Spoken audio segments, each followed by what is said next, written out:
नमस्कार प्रिय विद्यार्थियों, आप सभी का मेरे YouTube चैनल रिनुआ स्टडी पॉइंट में स्वागत है। आज के इस वीडियो में कक्षा 8 के गणित विषय की प्रश्नावली 3.2 को हल करना सीखेंगे। तो आइए चलते हैं प्रश्नावली 3.2 के प्रश्न संख्या 1 पे। निम्नलिखित आकृतियों में x का मान ज्ञात करना है। चलिए आकृति ए में ये एक त्रिभुज है। इस त्रिभुज के अंदर दो बाह्य कोण दिए हुए हैं, तीसरा बाह्य कोण ज्ञात करना है। तो हल करते हैं इसको। तो हल करने के लिए क्या करना है, ये जो दोनों बाह्य कोण हैं इनके अंदर के कोण अपने मान लेते हैं। ये मान लेते हैं m है और ये कोण n मान लेते हैं। ये दो अंतः कोण मान लेते हैं।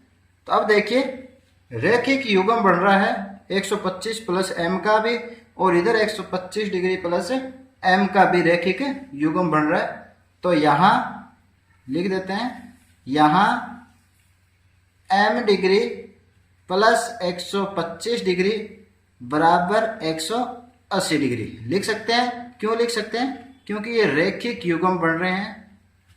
क्यों लिख सकते हैं? क्योंकि ये रैखिक युग्म के कोण है, और रैखिक जो युग्म के कोण होते हैं उन दोनों का योग 180 डिग्री होता है। या m बराबर 180 डिग्री, 125 इधर आएगा तो माइनस का, तो माइनस 125 डिग्री घटा दीजिए इसे।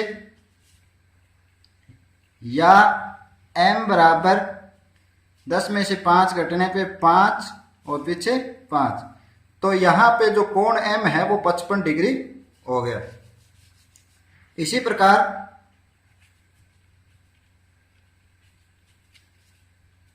दूसरा जो रैखिक युग्म है 125 डिग्री प्लस n को ले लेंगे। तो n डिग्री प्लस 125 डिग्री, इन दोनों का योग कितना होता है 180। यहां लिख दीजिए। क्यों लिखा है 180? क्योंकि रैखिक युग्म बना रहे हैं, और रैखिक युग्म के कोणों का जो योग होता है वो 180 डिग्री होता है। तो यहां से n का मान हमें प्राप्त हो जाएगा 180 डिग्री, 125 इधर आएगा माइनस 125 डिग्री। घटाएंगे तो n बराबर कितना रह गया 55 डिग्री। क्योंकि बाह्य कोण x डिग्री, ये कोण निकाल रहे हैं। बाह्य कोण x डिग्री बराबर क्या होता है, अभिमुख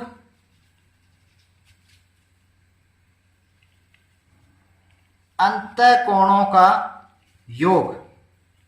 ये प्रमेय अपने इससे पहले वाले वीडियो में भी की थी। किसी भी त्रिभुज के जो बाह्य कोण का मान उसके सम्मुख अंतः कोणों के योग के बराबर होता है। तो यहाँ x का मान इन दोनों m प्लस n कोण के योग के बराबर हो जाएगा, m प्लस n डिग्री। या m और n कितना है, m भी 55 डिग्री प्लस n भी 55 डिग्री बराबर निकाल लीजिए 110 डिग्री, यानी x का जो मान है वो 110 डिग्री हो जाएगा। दी गई आकृति पंचभुज है। पंचभुज के जो कोण हैं उन कोणों का योग ज्ञात कर लेंगे। तो हल, क्योंकि पंचभुज के कोणों का योग, किसी भी बहुभुज के जो कोण हैं उनका योग ज्ञात करने का सूत्र क्या होता है, अंतः कोण। पंचभुज के अंतः कोण जरूर लिखना। पंचभुज के अंतः कोणों का योग n-2 गुणा 180 डिग्री। यहाँ पे n का मान कितना है 5, क्योंकि पंचभुज है। 5 - 2 गुणा 180 डिग्री, या 3 गुणा 180 डिग्री, या इनको गुणा कर लीजिए 18 या 54, 540 डिग्री। तो यहाँ पर इस पंचभुज के कोणों का योग 540 डिग्री हो गया। अब देखिए, क्योंकि रैखिक युग्म के कोणों का योग 180 डिग्री होता है। यह बात आपको याद रखनी है कि जो रैखिक युग्म बनाएंगे, जो दो कोण जैसे यहाँ बना रहे हैं, कोण 5 और x, कोण 2 और x, कोण 1 और 90 डिग्री, 3 और यहाँ पे 90 डिग्री, और 4 और 70 डिग्री, ये सभी क्या बना रहे हैं, रैखिक युग्म के कोण हैं। तो इनका योग 180 डिग्री होता है। तो अपने इनको ऐसे लिख सकते हैं, अतः पहले कोण से शुरू करते हैं। कोण 1 प्लस 90 डिग्री, कोण 1 प्लस 90 डिग्री, इनका योग कितना होता है 180 डिग्री। इसे समीकरण नंबर 1 रख लीजिए। इसी तरह कोण 2 प्लस 60 डिग्री, इनका योग कितना होगा 180 डिग्री। इस प्रमेय के अनुसार ये लिखना है आपको। इसी प्रकार यहाँ पे आकर 3 और जहां पर ये 90 डिग्री का चिन्ह है तो 3 प्लस 90 डिग्री बराबर कितने हो गए 180। 3 प्लस 90 डिग्री बराबर 180 डिग्री, ये समीकरण 3। इसी प्रकार कोण 4 प्लस कितना डिग्री है बाया कोण 70 डिग्री, 4 प्लस 70 बराबर 180 डिग्री, समीकरण नंबर 4। और कोण 5 प्लस x डिग्री बराबर कितना हो गया 180 डिग्री, ये समीकरण नंबर 5। तो अब क्या करेंगे, इस x का मान निकालने के लिए इस पांचों समीकरणों को जोड़ना है। तो लिख दीजिए समीकरण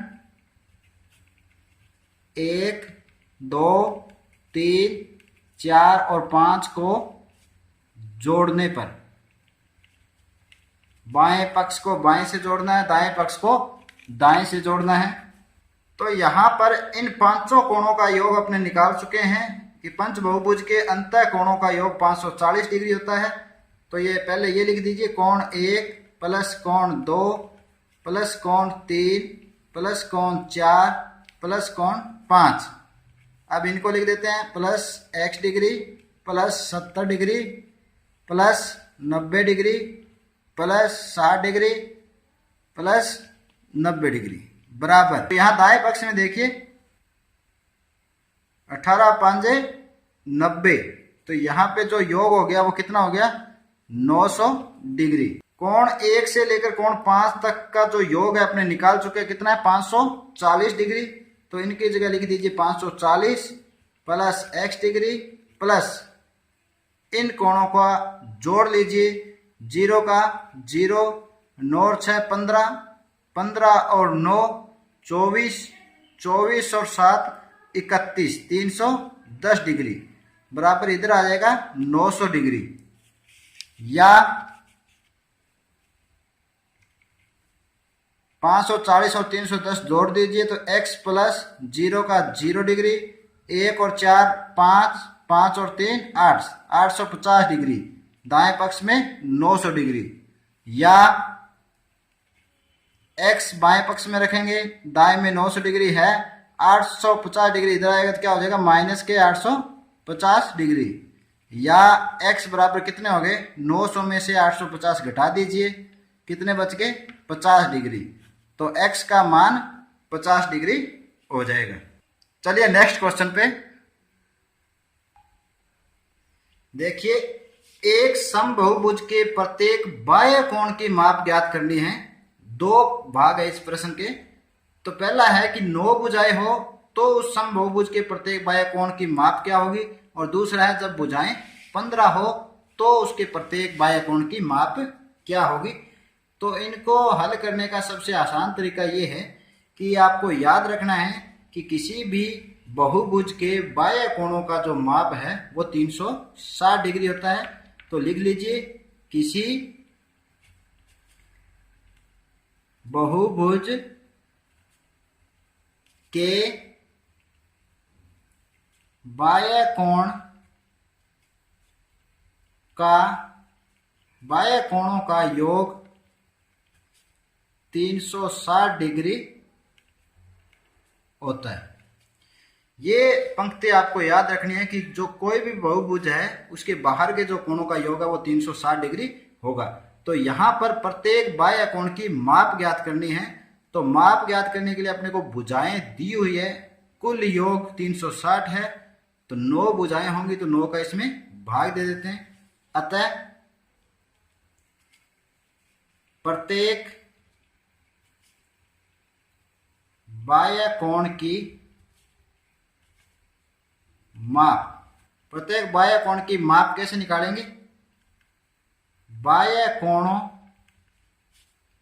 का कुल योग भाग भुजाओं की संख्या, भुजाओं की संख्या से बाह्य कोणों के कुल मान में भाग दे देंगे तो प्रत्येक बाह्य कोण की माप आ जाएगी। बराबर देखिए बाह्य कोणों का जो कुल माप है वो 360 डिग्री, भुजाओं की संख्या 9 है, भाग दे दीजिए 9 चौके 36, यानी प्रत्येक बाह्य कोण का जो मान है वो 40 डिग्री आ जाएगा। ये आंसर होगा। चलिए इसी का भाग 2 देखते हैं। जब 15 भुजाएं हो, जब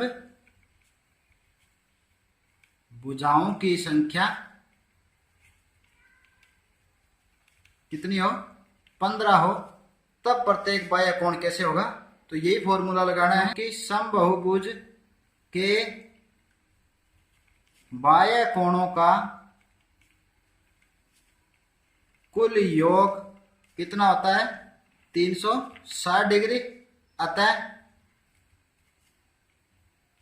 समबाहुभुज के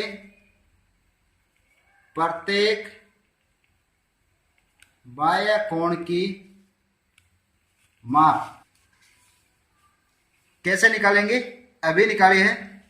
जो कुल बाह्य कोण है 360 डिग्री, उसमें भुजाओं की संख्या का भाग देना है।